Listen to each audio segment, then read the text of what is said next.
Here in the coaching and custom fit studio in Naas Golf Club, I'm here with Phil Walsh.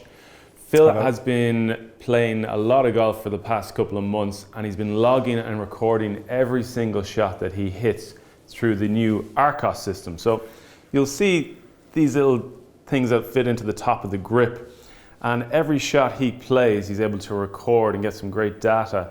Phil, how does it actually work? How do you record the shot each time? It records the shot for you, but it really gives you good insight into your game. Like, I've over 6,500 shots in the last few months recorded with this, and it's really narrowed it down to like 3 key areas. Okay, and like, how does it actually work? Do you need to click it, or do you need to press it, or anything? No, like that? you just have your phone in your pocket, and that's it. It does it for you. Simple as that, right? Yeah, it really is. So you've a good few thousand shots. Yeah.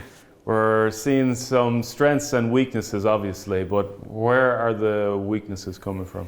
The main weaknesses is 150 to 200 yard. All right. So the first 2 weaknesses are actually the same, because it's 150 to 200 yards and then shots from the fairway. Between those 2, I'm losing like nearly 6 shots around. So shots from the fairway compared to shots from the rough? I actually excel from shots from the rough. You excel from shots? Okay, yeah. Right.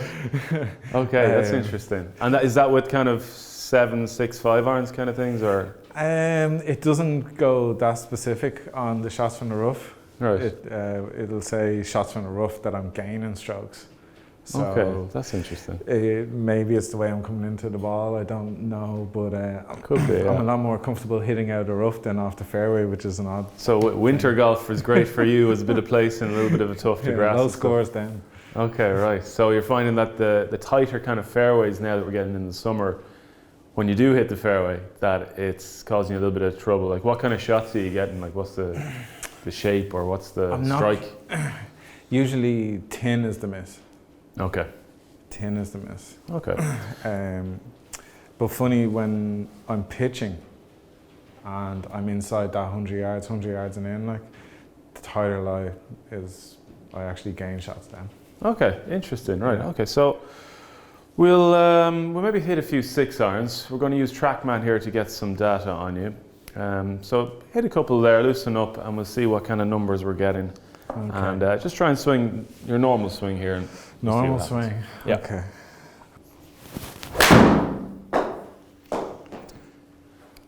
Lose a bit of balance there? Yes, a little bit. Okay, so got a couple of interesting numbers back here. We'll keep on going though, we'll talk about it as we go on, but you can see why you might be struggling all right from the fairway lies. What are you seeing? Attack angle. And are you having any technical thoughts on the swing here? Or are you just hitting them, or what you've been working on? I'm just kind of hitting them. Okay, like, perfect. I want to see, I'm looking for the right numbers on carry and stuff like that. So that was a nicer strike there. So looking at dynamic loft is pretty good. So what we're looking for, 23 degrees dynamic loft on a 7 iron. So you have that in a 6 iron, which is still pretty good. It's not far off. Yeah, like for every degree you can change that dynamic loft, looking at your club head speed can be 4 or 5 yards. So very important we get that right. But it's not the number that really concerns me, it's attack angle. Attack angle is, and low point distance isn't where we want it to be. So attack angle is what degree we come down into impact at. And for a 6 iron, we want to be maybe -3 or -4 attack. You're hovering around the 0 + 1.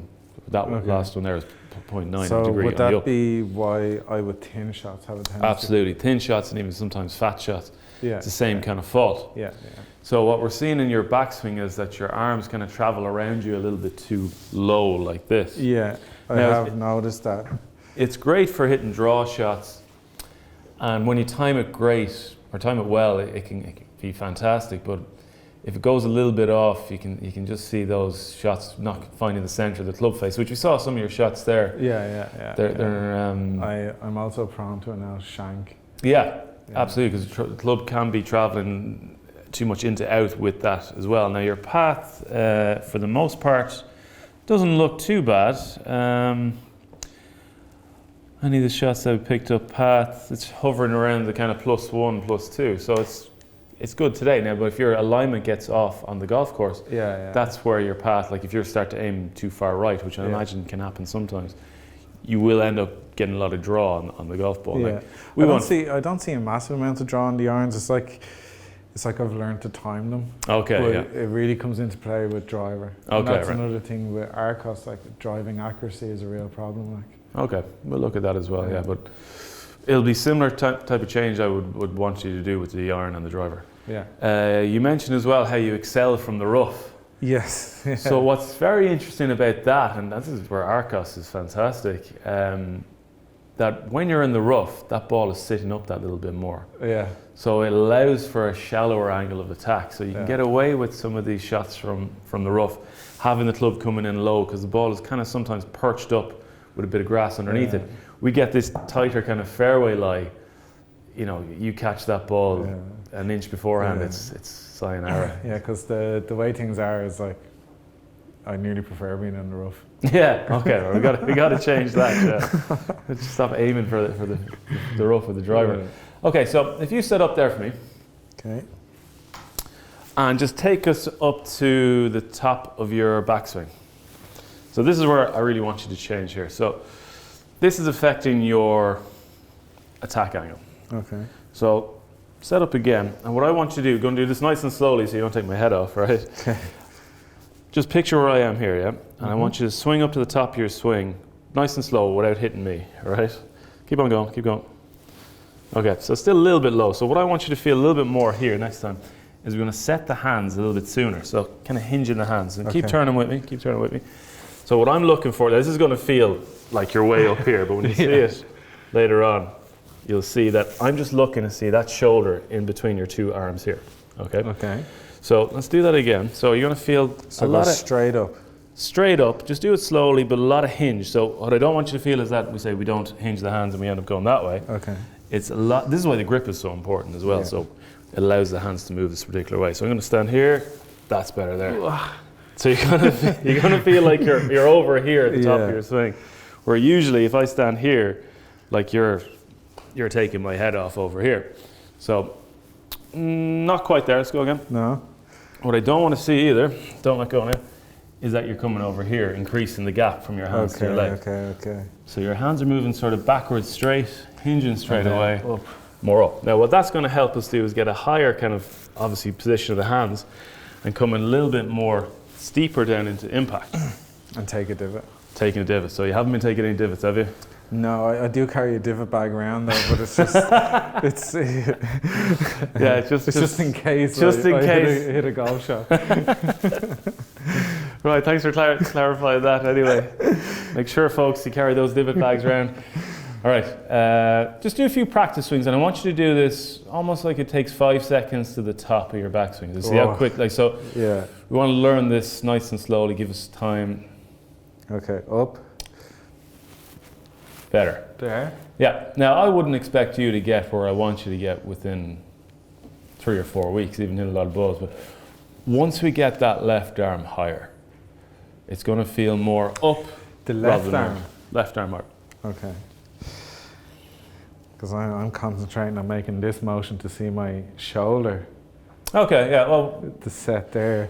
What I want you to do as well is when you practice, try and do it at home with having a mirror so we can see that shoulder. I want to exaggerate this a little bit more. Could you see it there? No. Really? Yeah. There we go. Okay, so that high. That high, right. Just do a real easy swing, so it takes maybe 5 seconds back and through. Ooh. So what we're going to look for here is an attack angle with a 6 iron, about -3. Would I try? Give it a go, yeah. Okay. You're not feeling confident here, are you? It feels really high, but obviously it needs to be fixed. Even if that went 2 inches higher, it would feel miles. So give it a go.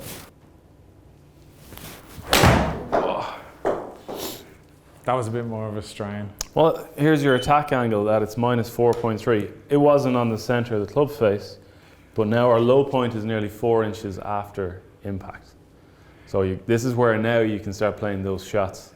Yeah, off so a tighter like fairway lie. that, like, so when I was before coming around here, because like if I was trying to get my sternum ahead of the ball, a lot of the time I would fat the ground, like. Yeah. You know. The arms are just traveling from too shallow a position.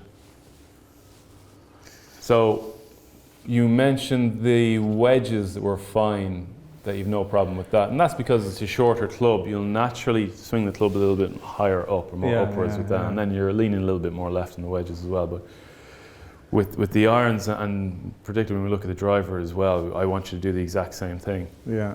Okay. What I hit?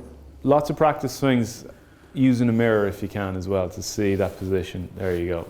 That's it. Left arm higher. I do actually try to bring a camera out. That's how I noticed it myself. Yeah. You know. That's a good idea. Yeah. Yeah. But like, don't get too over analytical on it, because you'll be looking at 10 different things. So really, it's just that hinging of the hands straight away. How does that feel? Does that feel different?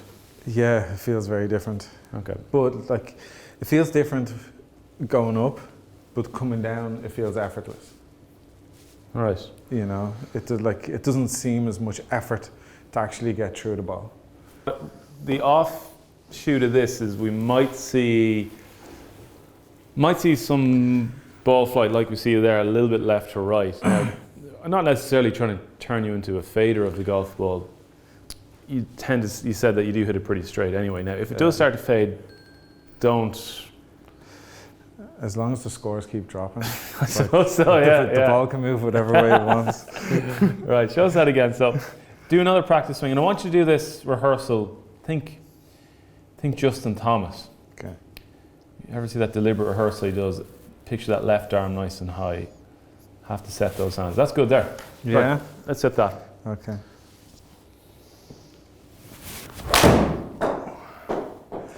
That was 10. Still, like, you can get away with it because the attack angle is still negative, and the low point in inches, 2 inches after impact, that club is still moving down. So, like, that's what we call tin to win, Phil.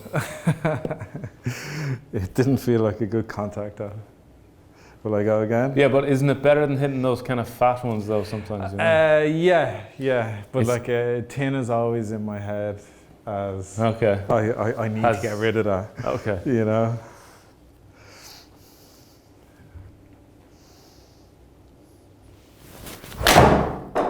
That's better. Now, it's still not exactly where we want you to be, but it's getting better. It's trending.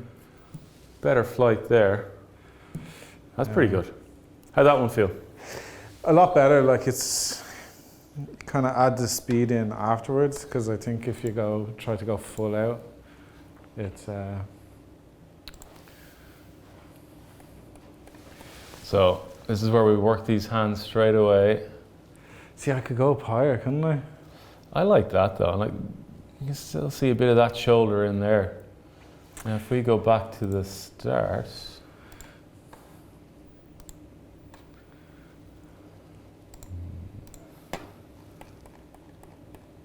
See where that left arm is? Yeah. So we can see this shoulder here above the arm. That's what I've been seeing. So then, like, this is where you're talking about this. You mentioned kind of a freedom in your arms coming through. You get kind of stuck here in those hands. I look stuck. And you have to get kind of a lot of release coming through. So if your alignment is off with that backswing, it can cause a lot of trouble. And there are some good things happening. But that last swing that you made there was very nice. So we need to be careful that you don't overdo it as well. Like, I don't mind you overdoing in the practice swing, but that's a lot better there. Club face, nice position. You can now start aiming for those fairways, Phil. Yeah. Right, go for it. You've got confidence in me. Oh yeah, that's better. A little bit low on the club head, but yeah, a little bit low spin, but still pretty good. Yeah, I'll take it over the other shot. Yeah. So I'll be interested now when you go back, and like, can you do it before and after with the Arccos, or? It'll just if I start to do well, from the fairway, it'll slowly start slipping down the list, and it'll give me the next thing to work on. Okay, brilliant. Yeah. So I mean, it's keep on doing that. I mean, this is long-term stuff, and it's great information. So it is, and like one thing that I know is like I pick up a lot of strokes. It says that I'm a scratch golfer on short game and putting. Okay. And so it gives me a real incentive not to go practice those things and practice my iron striking.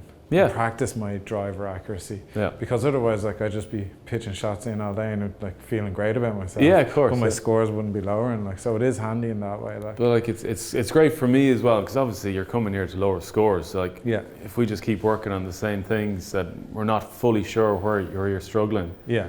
This is great. It's great to have that information and continue to use it. So we might do a quick follow up in a few weeks' time to see how those charts and those kind of troughs and peaks are working for you. See if it's trending out. But exactly, like, realistically, it's 6,500 shots, and it might be a while before it leaves. Yeah, it's a hell of a lot of shots, in fairness to it. So the Arccos great. Like, you can get these inbuilt into the grips as well if you don't like these sticking out. So yeah, like the first one I got was actually inbuilt in. Ping have it, I think. Yeah, when I got the Ping G425, it came with it. Yeah. So that's how I actually got the system, like, because I didn't know it before that. Okay, brilliant. Yeah. Okay, so any questions on that? So it's if you're not sure as well, another simple drill you can do at home, and like a big fan of practicing without hitting golf balls, is have a wall behind you. So if you want to jump into the left-hand side over there and just stand, bring the club with you, and maybe just stand a foot away from the wall there. Here? Yep, so imagine there's a golf ball there. And I want you to swing up to the top of your backswing without hitting the wall behind you. You sure? Slowly. So see that feel? Now we can start to feel that left shoulder, so that right shoulder there, under there. Yeah. Now on the downswing, you might hit the wall coming down, okay? So I don't want you to feel like you're coming over it. So let the club then go onto the wall on the downswing. That's it there, okay. Yeah. But that's a nice simple drill, good club feel. Naturally does that as well. Yeah, well, when you don't want to hit something, you know. You nearly hit me. Taking my life in my hands at you.